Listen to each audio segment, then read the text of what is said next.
안녕하세요. 안세무사입니다. 오늘 살펴볼 규정은 혼인으로 인한 일시적 이주택, 양도소득세 비과세 규정입니다. 요새 대한민국에서 굉장히 혼인을 많이 안 하죠. 혼인보다도 더 문제인 게 출산율, 작년 출산율이 0.78이 나왔어요. 역시 대한민국은 뭔가 이런 수치들 보면은 아주 화끈합니다. 다른 나라와 뭔가 비교할 수 없어요. 언젠가는 다른 나라랑 비교할 수 없을 정도로 빠르게 상승할 수도 있다라고 긍정적으로 생각을 해봅니다. 이 내용은 별개로 하고 혼인으로 인한 일시적 이주택 규정을 간단하게 설명을 드리고, 이번 영상에서는 2023년 2월 1일에 세법 해석이 하나 나왔는데 혼인으로 인한 일시적 이주택과 관련된 해석이에요. 그래서 이 해석까지 사례로 살펴보면서 혼인으로 인한 일시적 이주택 설명드리도록 하겠습니다. 일단 혼인으로 인한 일시적 이주택 규정을 한번 살펴볼게요. 이게 소득세법 시행령 155조 양도소득세 비과세를 규정하고 있는 부분에서 혼인으로 인한 일시적 이주택도 같이 규정을 하고 있습니다. 한번 읽어볼게요. 1주택을 보유하는 자가 다른 1주택을 보유하는 자와 혼인함으로써 1세대가 2주택을 보유하게 되는 경우에는 혼인한 날부터 5년 이내에 먼저 양도하는 주택은 이를 1세대 1주택으로 부하 제154조 제1항을 적용한다. 요거는 1세대 1주택 비과세를 말합니다. 그림으로 설명을 하면 내가 1주택을 가지고 있습니다. 근데 다른 1주택을 보유하고 있는 미래 배우자를 만나서 혼인을 해요. 그러면 결과적으로 내가 1주택을 가지고 있고 배우자가 1주택을 가지고 있으니까 세대를 합쳐서 1세대 2주택이 되는 거죠. 그럼에도 불구하고 요 혼인한 날부터 5년 내에 먼저 파는 주택은 비과세를 해준다는 겁니다. 예를 들어서 내 주택을 먼저 팔았어요. 그럼 요거 팔 때 비과세로 팔 수 있다는 거죠. 그리고 나서 배우자가 가지고 있는 주택을 팔면 이거는 혼인으로 인한 일시적 이주택 규정을 적용하지 않더라도 애초에 내 거를 팔았기 때문에 지금 현재 1세대 1주택자가 된 겁니다. 그래서 이 배우자가 보유하고 있던 주택도 나중에 팔면 비과세를 적용받을 수 있습니다. 둘 중에 먼저 파는 거 순서는 상관없습니다. 혼인을 하고 5년 내에 먼저 파는 주택 비과세 받고 그 다음에 파는 주택은 어차피 1세대 1주택이니까 또 비과세를 팔 수 있는 거예요. 여기에서 중요한 거, 이 규정에서 말하는 혼인, 세법에서 말하는 이제 배우자, 혼인 이런 규정들은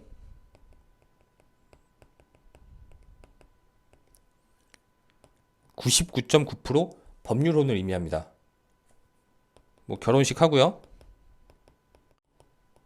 청첩장도 돌리고,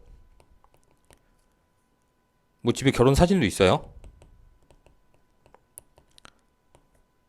명절 때마다 부모님도 찾아뵙습니다. 그래도 혼인 신고 안 하면 세법에선 배우자 아닌 거예요. 결혼식 안 하고 아무것도 안 해도 혼인 신고만 하면 세법에서는 혼인한 걸로 봅니다. 중요한 거는 혼인 신고입니다. 그리고 이 소득세법 시행령 규정의 중간 부분을 한번 읽어보면 1주택을 보유하고 있는 60세 이상의 직계 존속을 동거 봉양하는 무주택자가 1주택을 보유하는 자와 혼인함으로써 1세대가 2주택을 보유하게 되는 경우 각각 혼인한 날부터 5년 이내에 먼저 양도하는 주택도 1세대 1주택으로 보아 양도세 비과세 규정을 적용한다. 예를 들어서 이게 내 주택이 아니고 60세 이상의 부모님 주택이고 내가 부모님과 같이 살고 있는 상황이에요. 그 상태에서 주택을 가지고 있는 배우자가 나와 혼인함으로써 1세대가 나의 부모님, 나, 배우자로 구성이 됐을 때 마찬가지로 1세대 2주택이 되겠죠. 근데 이거는 내 주택이 아니고 내 부모님 주택입니다. 그럼에도 불구하고 부모님 주택도 내가 혼인한 날로부터 5년 이내에 먼저 팔면 비과세를 해준다는 규정입니다. 이거는 동거봉양 합가로 인한 일시적 이주택 규정과 혼인으로 인한 일시적 이주택 규정을 동시에 적용을 해준 거죠. 여기까지가 규정에 대한 설명이고, 이 규정과 관련해서 2023년 2월 1일에 세법 해석이 하나 나왔는데, 그게 어떤 사례인지 설명을 하고 결론이 어떻게 나왔는지까지도 한번 살펴보겠습니다. 이거 사례와 관련해서 질의를 하신 분이 내 주택을 양도했을 때 혼인으로 인한 일시적 이주택 비과세 규정을 적용받을 수 있는지에 대해서 질의를 한 거고, 그분의 사실관계는 이렇습니다. 이건 제가 그림으로 설명을 드릴게요. 갑이 주택을 취득을 합니다. 언제 취득을 하냐면 16년 6월. 그리고 을도 주택을 취득을 하네요. 을은 20년 10월. 그리고 갑이 혼인하기 전에 조합원 입주권을 하나 더 취득을 합니다. 입주권은 종이처럼 생겼으니까 이렇게 네모나게 쓰고 21년 9월에 취득을 했네요. 그렇다면 지금 현재 상황은 갑은 일시적 1주택 1입주권을 가지고 있는 상황이고, 을은 아주 순수한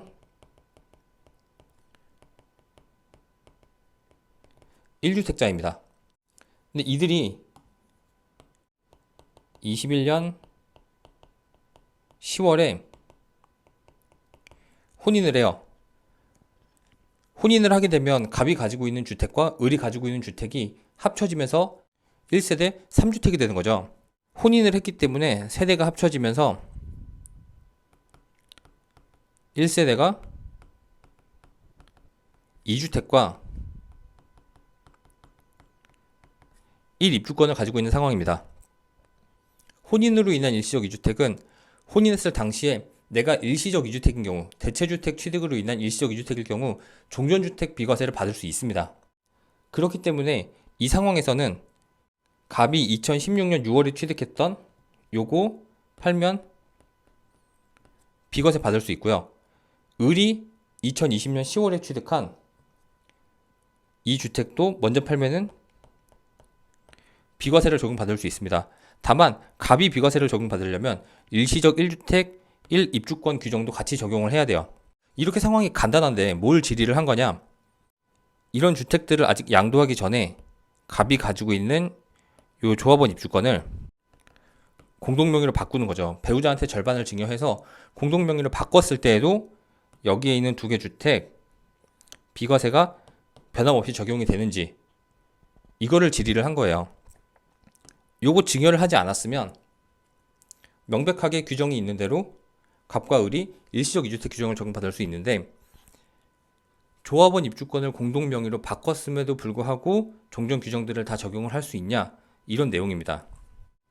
이거는 너무나도 좀 상식적인 것 같은데, 세대 내에서 증여한 거는 세대 내에서 주택을 취득하거나 뭔가 새롭게 처분한 행위가 있는 게 아니에요. 그냥 세대 내에서 명의자만 바뀌었을 뿐이지 세대 내의 주택 상황이 바뀌지 않습니다. 그렇기 때문에 결론이 어떻게 나왔냐? 쭉 당겨서 혼인함가 특례 적용 여부.